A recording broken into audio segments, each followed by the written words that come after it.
E5 TV news కు స్వాగతం. ముందుగా హెడ్లైన్. ప్రపంచంలో అత్యంత విశ్వసనీయ నేతగా ప్రధాని మోదీ. సీఎం చంద్రబాబు సింగూరు పర్యటన షెడ్యూల్ ఖరారు.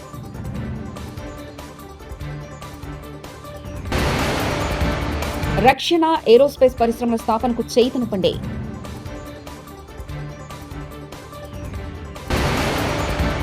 ఎమ్మెల్యే పాడి కౌశిక్ రెడ్డి ఇంటి వద్ద పోలీసుల బందోబస్తు. ప్రపంచంలో అత్యంత విశ్వసనీయ నేతగా ప్రధానమంత్రి మరోసారి టాప్ లో నిలిచారు. మార్నింగ్ కన్సల్ట్ సంస్థ గ్లోబల్ లీడర్ సర్వేలో మరోసారి తన ఆధిక్యాన్ని నిలుపుకున్నారు. సర్వేలో ప్రధాని మోదీకి అత్యధిక శాతం మంచి మద్దతు ప్రకటించడంతో అప్రూవల్ రేటింగ్స్ ఏకంగా 75%కి చేరాయి. ఈ ఏడాది జూలై 4 నుంచి 10 తేదీల మధ్య సర్వీస్ నిర్వహించారు. ఆంధ్రప్రదేశ్ ముఖ్యమంత్రి నారా చంద్రబాబు నాయుడు సింగపూర్ పర్యటన షెడ్యూల్ ఖరారైంది. ఈ మేరకు సీఎంఓ కార్యాలయంలో ఓ ప్రకటన విడుదల చేసింది. ఇవాళ శనివారం జూలై 26 రాత్రి 11 గంటలకు హైదరాబాద్ నుంచి సింగపూర్ వెళ్లనున్నారు. 27వ తేదీ ఉదయం 6 గంటలకు సింగపూర్ ఎయిర్పోర్టుకు సీఎం చంద్రబాబు చేరుకోనున్నారు. సీఎం చంద్రబాబుతో సింగపూర్ పర్యటనలో మంత్రులు నారా లోకేష్, టీజీ భరత్, పి నారాయణ, వివిధ శాఖల అధికారులు పాల్గొన్నారు.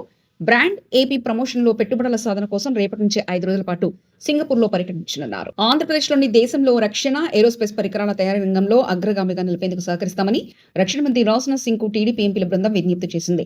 రాష్ట్రంలో రక్షణ, అంతరిక్ష పరిశ్రమల మౌలిక వసతుల అభివృద్ధికి సంబంధించి కీలక ప్రతిపాదనలపై వినతి పత్రం అందించేందుకు శుక్రవారం రాజ్నాథ్ సింగ్ తో ఎంపీల బృందం భేటీ అయింది. ఈ బృందంలో టీడీపీ నేత లావు శ్రీకృష్ణదేవరాయలు, ఎంపీలు దగ్గుమల్ల ప్రసాదరావు, మాగుంటి శ్రీనివాసరెడ్డిలు పాల్గొన్నారు. ఐడియాలజికల్ పాలిటిక్స్ పోయి స్విగ్గీ పాలిటిక్స్ వచ్చాయి. సిద్ధాంతాలకు కట్టుబడి పనిచేసే వాళ్ళు దేశ రాజకీయాల్లో తగ్గుతూ వస్తున్నారు. ఇది ప్రజాస్వామ్యానికి ప్రమాదం అంటూ రేవంత్ రెడ్డి వ్యాఖ్యానించారు. ఏర్పాటు ప్రక్రియలో వారు భాగస్వాములు కాకపోయినా ఈరోజు తెలంగాణ రాష్ట్రం ఏర్పాటులో జైపాల్ రెడ్డి గారి పాత్రను ఎవ్వరు తీయలేరు. జైపాల్ రెడ్డి గారు లేకపోతే, జైపాల్ రెడ్డి గారి సహకారం లేకపోతే తెలంగాణ రాష్ట్రం వచ్చి ఉండేది కాదు. వారి సమయం ఈరోజు పాలిటిక్స్ పెద్దలు చిన్నారెడ్డి గారు లాంటి వాళ్ళు ఇక్కడ ఉన్నారు. పాలిటిక్స్ అన్నీ కూడా స్విగ్గీ పాలిటిక్స్ అయిపోయినాయి.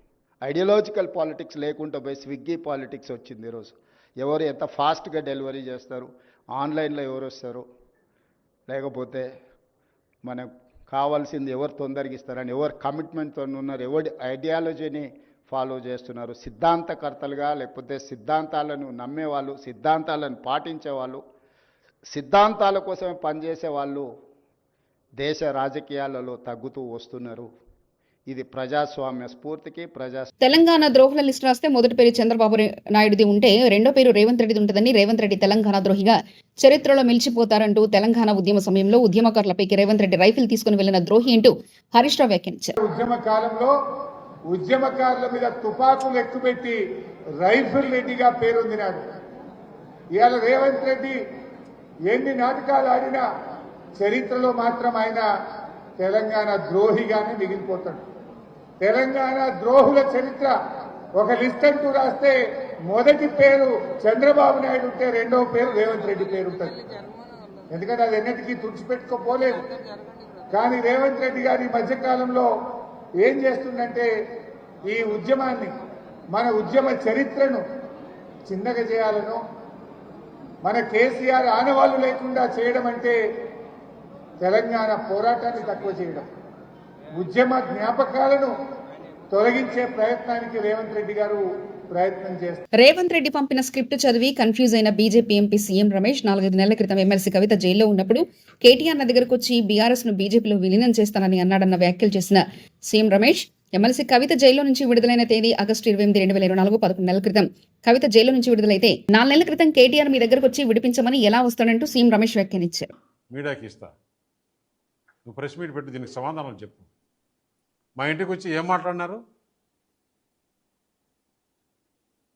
మేము చేసిన అవినీతి అన్నీ కూడా ఈడీ, సిబిఐ లేకుంటే కవితను బయటికి వదిలేదానికి ఏర్పాటు చేయండి. మేము బీఆర్ఎస్ పార్టీ దేనికైనా సిద్ధం. మేము బీజేపీలో మెర్జ్ చేయాలన్నా కానీ, బీజేపీతో అలయన్స్ పెట్టుకోవాలన్నా కానీ దేనికైనా సిద్ధం. అంటే నేను తీసుకునే నిర్ణయం కాదు, పెద్దలతో మాట్లాడి చెప్పాలని. పెద్దలతో మాట్లాడిన తర్వాత మనం ఎలక్షన్స్లో ఏం చెప్పాము? ఈ బీఆర్ఎస్ పార్టీ అవినీతి పార్టీ, దీంతో కలిసే సమస్య లేదు. అయినా కూడా బీఆర్ఎస్ పని అయిపోయింది.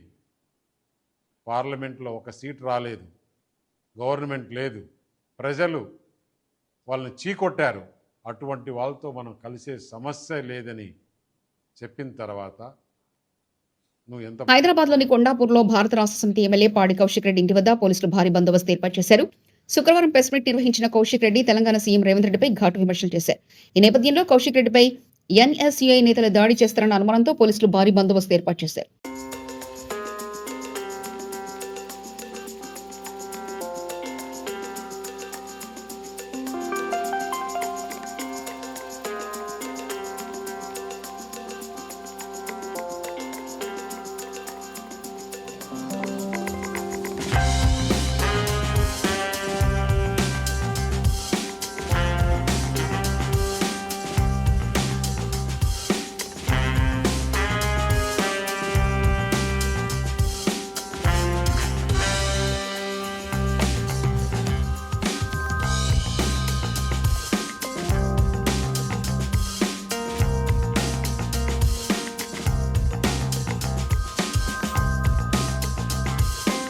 కోనసీమ జిల్లా ఆత్రేయపురం మండలంలో వాడపల్లి వెంకటేశ్వర స్వామి ఆలయం భక్తజన సంద్రంగా మారింది. శ్రావణ మాసం మొదటి శనివారం కావడంతో 7 శనివారాల నోము నోరుకునే భక్తులు వేల సంఖ్యలో తరలివచ్చారు. మాడవీధుల్లో భక్తులు 7 ప్రదక్షిణలు చేసి మొక్కులు తీర్చుకున్నారు. ఉభయ రాష్ట్రాల నుంచి భక్తులు అధిక సంఖ్యలో తరలి రావడంతో క్యూ లైన్లు ఆలయ పరిసరాలు కిక్కిరిసిపోయాయి. దీంతో స్వామివారి దర్శనానికి 4 గంటల సమయం పడుతుంది.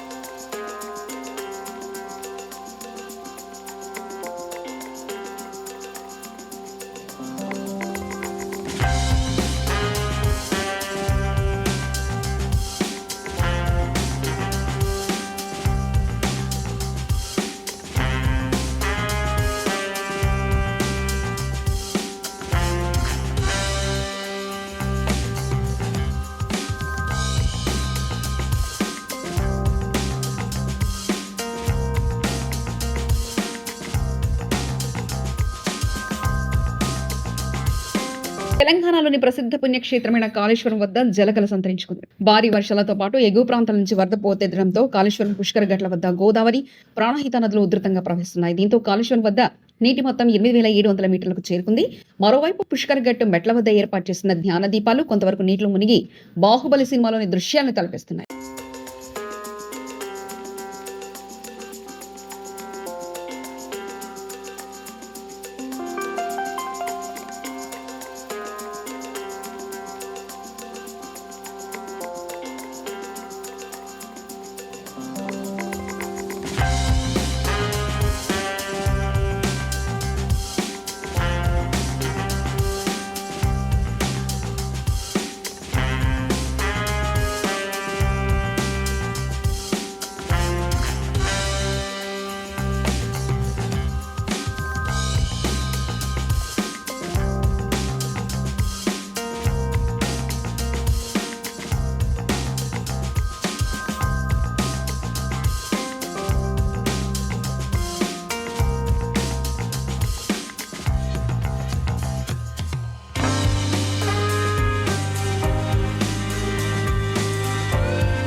సంగారెడ్డి జిల్లా ప్రభుత్వ పాఠశాలల అభివృద్ధికి కృషి చేస్తున్న దాత పరకల రామరెడ్డి సహాయం వెలకట్టలేనిదని హెచ్ఎం అనురాధ అన్నారు.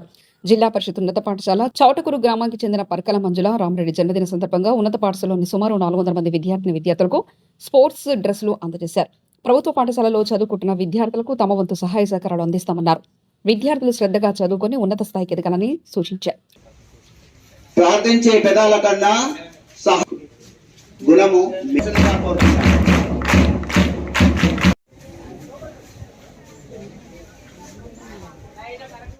మన యొక్క పాఠశాల సీనియర్ ఉపాధ్యాయులు సన్మానిస్తా ఉన్నారు.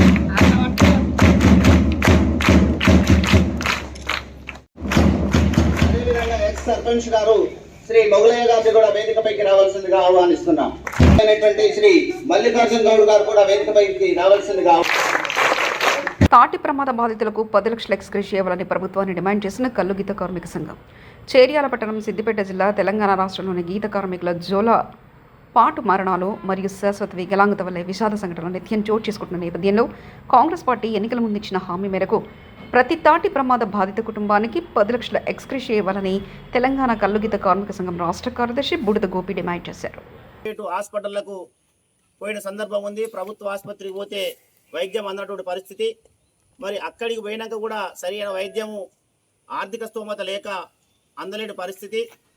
ఇవాళ పక్కటెముకలు విరిగి ఊపిరితిత్తులోకి కుచ్చుకొని కడుపులో తీవ్రమైన రక్తస్రావం అయ్యి ఇబ్బంది పడి చావు బతుకులలో ఉండి 1 నెల రోజుల పాటు హైదరాబాద్లో వైద్యం అయినప్పటికీ వెన్నుముక ఆపరేషను కాలేని సందర్భం ఉన్నది. వెన్నుముక ఆపరేషన్ కావాలి అంటే సుమారు 10 లక్షల రూపాయల వరకు ఖర్చు అయ్యే పరిస్థితి ఉన్నది. మరి ఆ గీతా కార్మికుడు ఆర్థిక స్తోమత లేదు. తనకు 2 బిడ్డలు, అదే రకంగా ఉండడానికి ఇల్లు కూడా లేదు. ఇల్లు ఈ రకమైన స్థితిలో ఉన్నది. ఒకటే ఒక రూము. మరి ఇవాళ తను జీవనం సాగిస్తున్నటువంటి ఇల్లు ఏదైతే ఉందో ఆ ఇల్లు చూస్తే ఇగో ఇంత దుర్భరమైనటువంటి పరిస్థితులలో ఉన్నది.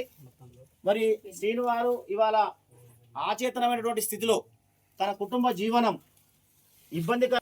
తెలంగాణ రాష్ట్ర ప్రభుత్వం స్పందించాలి, మానవీయ కోణంలో ఆలోచించాలి. మరి ఈయనకు మెరుగైన వైద్యం అందించడం కోసం ప్రభుత్వం చర్యలు తీసుకోవాలి. ఇప్పటికీ 1 నెల రోజులు మంచానికే పరిమితమయ్యి ఇవాళ 1, 2 అన్నీ కూడా ఆ మంచంలోనే చేస్తూ ఉన్నటువంటి పరిస్థితి ఉన్నది. ఉండడానికి ఇల్లు కూడా లేదు. తక్షణం ప్రభుత్వం ఈయనకు ఇందిరమ్మ ఇల్లు మంజూరు చేసి గృహ నిర్మాణం ప్రభుత్వమే బాధ్యత తీసుకొని కట్టించాలి. అలాగే తనకు మెరుగైన వైద్యం అందించడం కోసం ఎంత ఖర్చైనా కూడా రాష్ట్ర ప్రభుత్వం మెరుగైన వైద్యం, సూపర్ స్పెషాలిటీ వైద్యం అందించాలని చెప్పేసి కల్లుగీత కార్మిక సంఘంగా ఈ సందర్భంగా డిమాండ్ చేస్తూ ఉన్నాం. దానితో పాటుగా ఇలా ఎక్స్ రేషియో ఎన్నికలకు ముందు కాంగ్రెస్ ప్రభుత్వం చెప్పింది, ఎన్నికల్లో మేము అధికారంలోకి వచ్చేస్తే గీతా కార్మికుల ఎక్స్ రేషియో చనిపోతే ఇచ్చేటువంటి దాన్ని 5 లక్షల నుంచి 10 లక్షలు చేస్తాం, పర్మనెంట్ బాధ్యతలు కూడా 10 లక్షలు చేస్తామని చెప్పేసి హామీ ఇచ్చారు. ఇలా మొన్న లష్కర్గూడలో పోయిన సంవత్సరం తాటి చెట్ల మీదకెళ్ళి పడి ప్రమాదాలకు గురైన వాళ్ళకు పెండింగ్లో ఉన్న ఎక్స్ రేషియోను కూడా ఇస్తామని చెప్పేసి సాక్షాత్తు ముఖ్యమంత్రి గారే ప్రకటించి ఉన్నారు.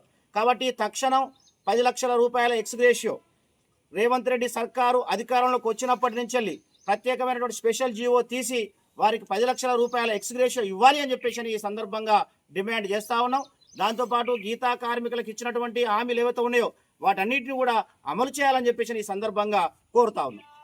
నిన్న బూరగొండ శ్రీనివాస్ గౌడ్ గత నెలలో తన వృత్తిలో భాగంగా తాడి చెట్టు మీదకి వెళ్ళి దిగుతుండ కింద పడడం వలన శరీరం గాయాలతో పాటు పూర్తిగా వెన్నుపూస విరగడం జరిగింది.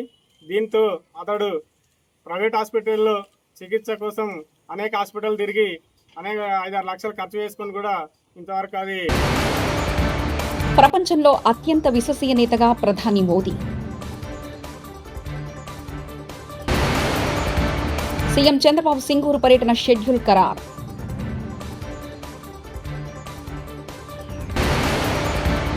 రక్షణ, ఏరోస్పేస్ పరిశ్రమల స్థాపనకు చైతన్య పండే.